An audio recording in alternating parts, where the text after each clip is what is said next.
Good morning student. आज हम पढ़ेंगे हमारा न्यू अध्याय बुक वसंत का पाठ 12 सुदामा चरित्र। सुदामा चरित्र नरोत्तम दास के द्वारा रचित है। इसमें सुदामा और श्री कृष्ण के मिलन का चित्रण को दर्शाया गया है। चलिए शुरू करते हैं। सुदामा चरित्र। इस बंगा न झंगा तन में प्रभु, जाने को आही बसे के ही ग्रामा, धोती फटी सी लटी दुपट्टी, अरु पाए उपानह को नहीं सामा। शीश का अर्थ यहाँ पर है सिर, पगा अर्थात पगड़ी, झंगा यानी कुर्ता, तन शरीर, लटी यानी बदहाल, दुपट्टी यानी कि चादर। इसमें नरोत्तम दास जी ने उस समय का वर्णन किया है जब सुदामा अपनी पत्नी के कहने पर अपने बचपन के मित्र यानी कि श्री कृष्ण से मिलने के लिए द्वारका जाते हैं। जब सुदामा श्री कृष्ण से मिलने के लिए द्वारका पहुँचे तो श्री कृष्ण का जो द्वारपाल होता है उसने उस ब्राह्मण की या सुदामा की बुरी हालत या गरीबी की हालत को देखकर वो श्री कृष्ण को जाके ये बताते हैं कि हे प्रभु, द्वार पर एक दुर्बल ब्राह्मण आया है, उसके सिर पे ना तो पगड़ी है, सिर पे ना तो पगा है यानी कि पगड़ी है, ना झंगा है, झंगा यानी कि उसके शरीर पे कोई भी कपड़ा नहीं है, और जो उसकी जो स्थिति है वो बहुत ही ज़्यादा दयनीय हो चुकी है। पता नहीं कौन से गांव से वो आया है, उसकी धोती भी फटी हुई है और अंग वस्त्र यानी कि उसने अपने शरीर पर एक चादर लपेटा हुआ है। कवि कहते हैं, द्वार खड़ो दिज दुर्बल एक, रहो चकीसो वसुधा अभिरामा। यानी कि द्वार पर एक दिज दुर्बल यानी कि एक गरीब ब्राह्मण द्वार पर खड़ा है और वो अभिरामा यानी कि सुंदर सुंदर जो यहाँ पर इमारतें बनी हुई हैं उसको देखकर चकित हो रहा है। पूछत दीन दयाल को धाम, बतावत आपनो नाम सुदामा।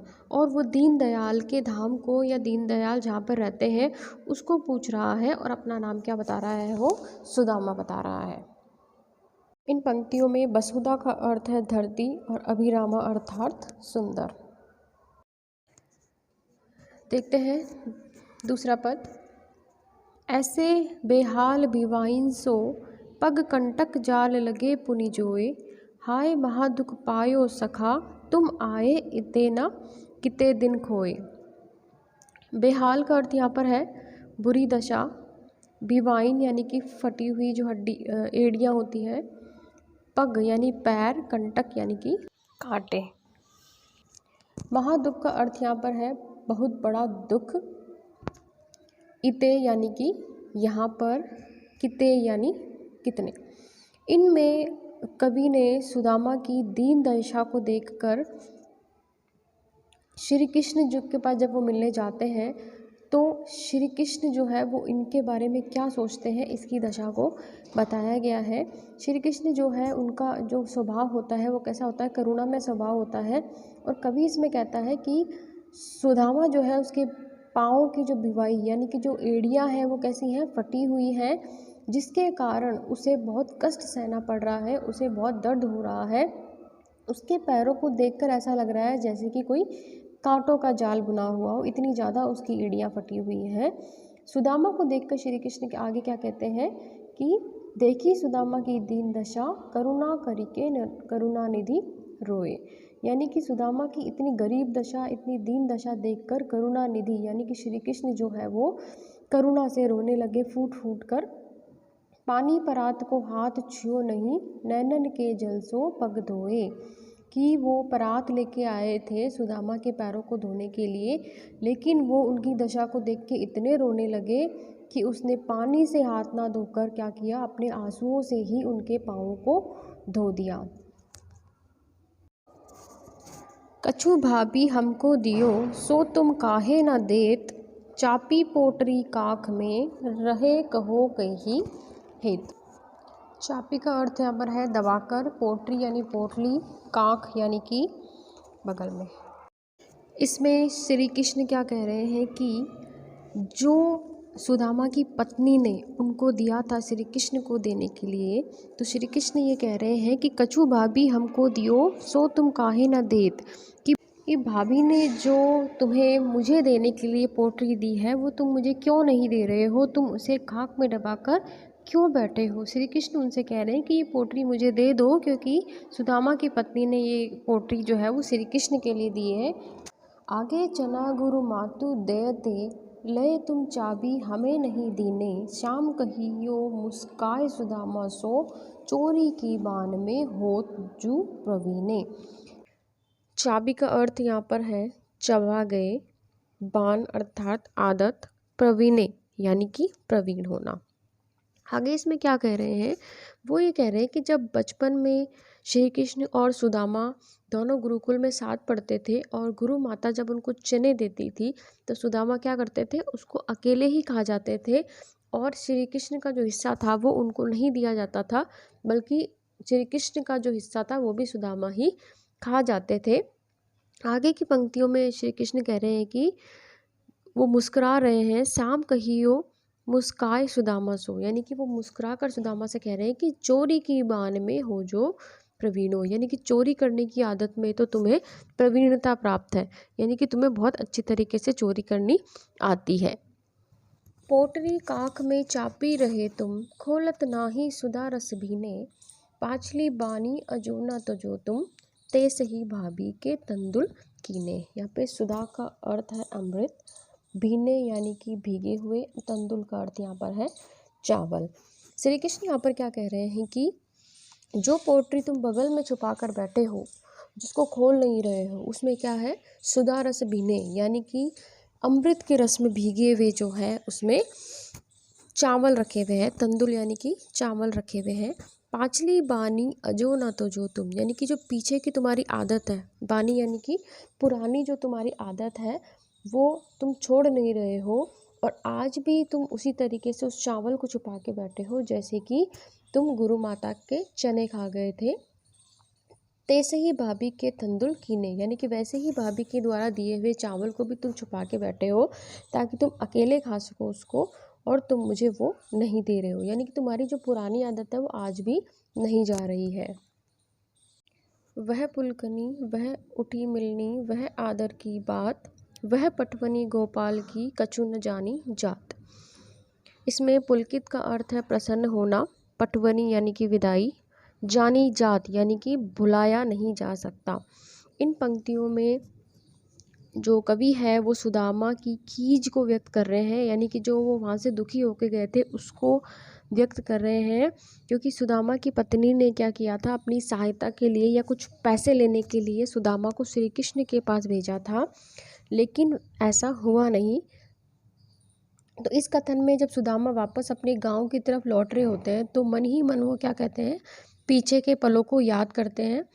वो कहते हैं कि श्री कृष्ण ने कितने अच्छी तरीके से उनके साथ मिलन किया, आदर के साथ उनको अपने पास बैठाया और प्रेम पूर्वक अपने गांव भी उन्होंने उनको भेज दिया। वह पुलकनी वह उठी मिलनी वह आदर की बात, वह पटवनी गोपाल की कछु न जानी जात, यानी कि जो श्री कृष्ण ने जो मुझे आदर दिया है उसको मैं बुलाया नहीं जा सकता, उसको जो है बुलाया नहीं जा सकता।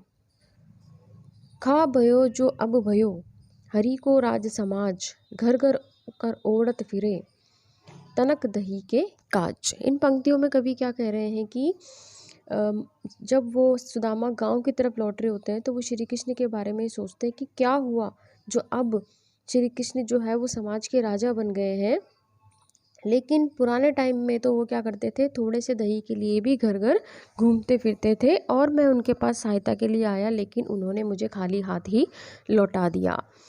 हो आवत नाही हो तो वाही पटियो ठेली, अब कहियो समुझाए के बहु धन धेरो सकेली। ठेली का अर्थ यहाँ पर है खाली हाथ। तो इन पंक्तियों में सुदामा क्या कह रहे हैं कि मैं यहाँ पर आया था ताकि श्री कृष्ण जो है मेरी थोड़ी सी मदद कर दे। हो आवत ना ही हो तो, कि अगर मैं यहाँ नहीं आता तो ही अच्छा होता, लेकिन मुझे मेरी पत्नी ने यहाँ पर क्या किया था, जिद कर कर भेजा था। वाही पटियो ठेली, कि मुझे तो उन्होंने खाली हाथ ही लौटा दिया, ठेली यानी खाली हाथ ही लौटा दिया। अब कहीं वो समुझाए के बहु दम धरो सकेली, अब मैं अपनी पत्नी को समझा कर कहूँगा कि श्री कृष्ण ने मुझे बहुत सारा धन दे दिया है और अब तुम इसे संभाल कर रखो। ऐसा वो अपनी पत्नी से बताएंगे। ये वो सोचते सोचते अपने ग्राम को जा रहे हैं। वैसो ही राज समाज बने, गजबाजी घन मन संभ्रम छायो। के दो परियो कहूँ मार्ग भूली, की फेरी के मैं अब द्वारका आयो। इन पंक्तियों में गज का अर्थ है हाथी, बाजी यानी घोड़े, संभ्रम यानी कि भ्रमित होना, मार्ग अर्थात रास्ता। तो इन पंक्तियों में सुदामा जब अपने गांव को जाते हैं तो उसकी स्थिति का वर्णन किया हुआ है कि वो उस समय क्या चीज़ें वहाँ पर देखते हैं। तो जैसे ही वो गांव में पहुँचते हैं तो गांव में पहुँचते ही वो क्या देखते हैं कि उनके गांव का जो दृश्य है वो बिल्कुल द्वारका के जैसे दिखाई देने लगता है। उसी तरीके से वहाँ पे बहुत सारे हाथी, घोड़े घूमते हुए दिखाई देते हैं। तो उनको देख के वो संभ्रम यानी कि भ्रमित हो जाते हैं कि कहीं वो अपना मार्ग यानी मार्ग तो नहीं भूल गए हैं। फिर के दोबारा वो द्वारका नगरी में ही आ गए। भोन बिलो कीबे को मन लोचत, अब लोचत ही सब गांव मझायो। पूछत पाड़े फिरे सब सो पर, झोपड़ी को कहूँ खोज ना पायो। भोन का अर्थ यहाँ पर है भवन, बिलो कीबे यानी कि देख कर, मजायो यानी कि छानना। तो इसमें सुदामा क्या कह रहे हैं कि वो भोन बिलो की बे यानी कि सारे भवनों को देखकर, गांव में जो उनके बड़ी बड़ी इमारतें दिख रही हैं, बड़े बड़े भवन दिख रहे हैं, उनको देखकर वो क्या हो रहे हैं, बिलो की बे यानी कि उनको देख रहे हैं। उनका मन जो है वो क्या हो रहा है, ललचा रहा है। लोचत यानी कि लालायित हो रहा है, ललचा रहा है। और अब वो ये सोच रहे हैं कि ये मैं कौन से गांव में आ गया। सारे गांव को उन्होंने क्या कर दिया, छान दिया। गांव मझायो यानी कि सारे गांव को उन्होंने छान दिया, सारे गांव में वो घूम के आ गए। पूछत बाड़े फिरे सब सो पर यानी कि सारे व्यक्तियों से उन्होंने पूछ लिया है कि उनकी झोपड़ी के बारे में। झोपड़ी को कहूँ खोज ना पायो, लेकिन अपनी झोपड़ी को वो कहीं पर भी गांव में खोज नहीं पाए। मतलब उनकी जो झोपड़ी थी वो क्या हो गई थी, अब भवन में परिवर्तित हो गई थी। के वह टूटी सी छानी हती, कह कंचन के अब धाम सुहावत।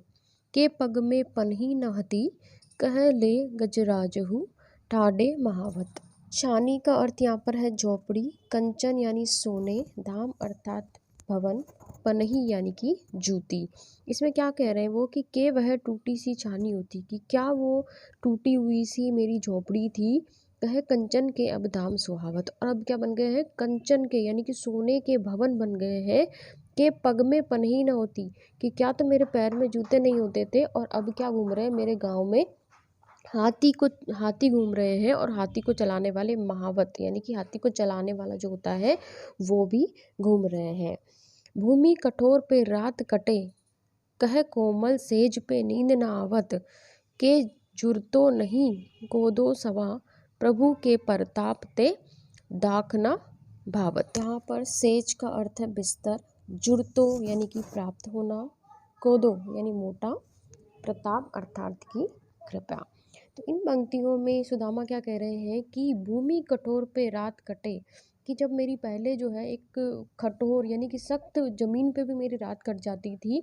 कह कोमल सेज पे नींद ना आवत, और कहाँ अब बिल्कुल कोमल बिस्तर मुझे मिले हुए हैं, उस पर भी मुझे नींद नहीं आ रही है। के जुड़तो कहीं कोदो सवा, जुड़तो यानी क्या बताया था मैंने कि प्राप्त होना, कोदो यानी कि मोटा, कि कहाँ मुझे एक मोटा अनाज भी प्राप्त नहीं होता था।